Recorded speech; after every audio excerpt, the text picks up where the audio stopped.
Grace be unto you and peace from God our Father and from the Lord Jesus Christ. I was glad when they said to me, let us go into the house of the Lord. And I'm Father Steve Sellers. This is Dot, my rescue puppy, who is still not a very much of a morning dog. She prefers to sleep in, but we're getting up early today, and we do every day. It's the habit of mine. I am working in the mornings now for about 3 to 4 hours, doing online tutoring of high school students from around the country in U.S. and world history and economics and government and English, grammar, composition, whatever they need help with. I'm so old now, I've got experience in all of those things. But anyway, this is our brief daily message of hope, and I hope you're in a good place today.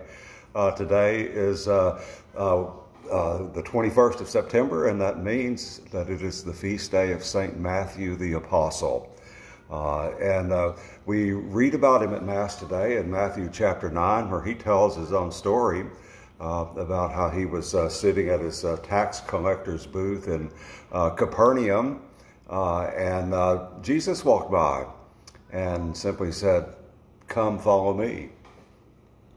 And Matthew left everything, walked away from his tax collector's booth, and followed Jesus, just as Peter and Andrew and James and John did, and so many others. Jesus called to them, and without argument or debate, they got up and followed him, leaving behind the old life and going into the new life.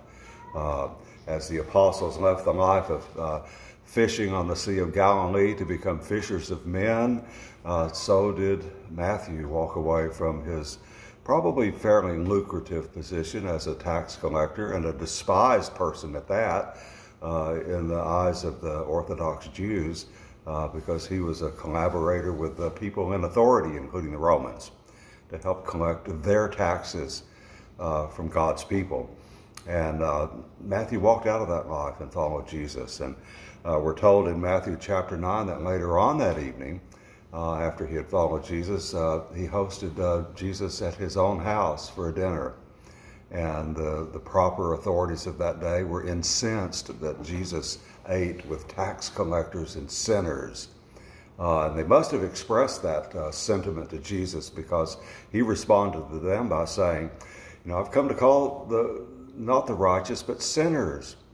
Those who are well have no need of a physician, but those who are sick do. And I've come to call those who are sick.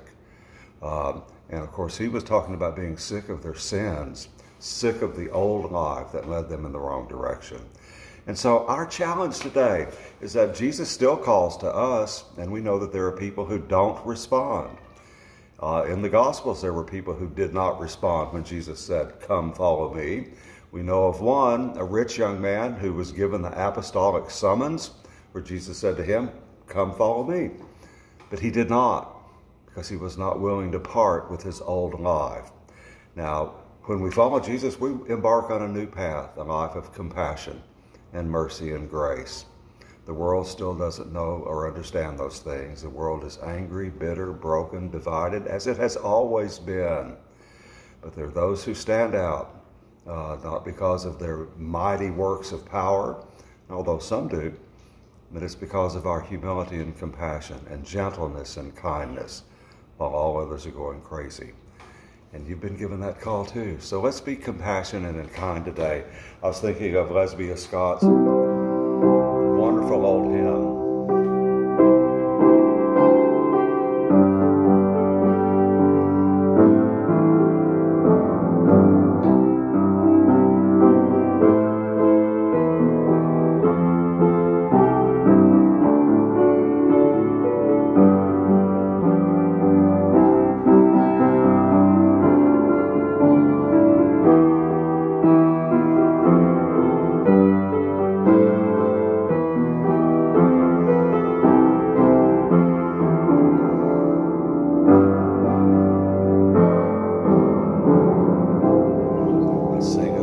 saints of God. We're all saints in training now, every day. And I hope you have a blessed day today and can feel the warmth and compassion that God has for you.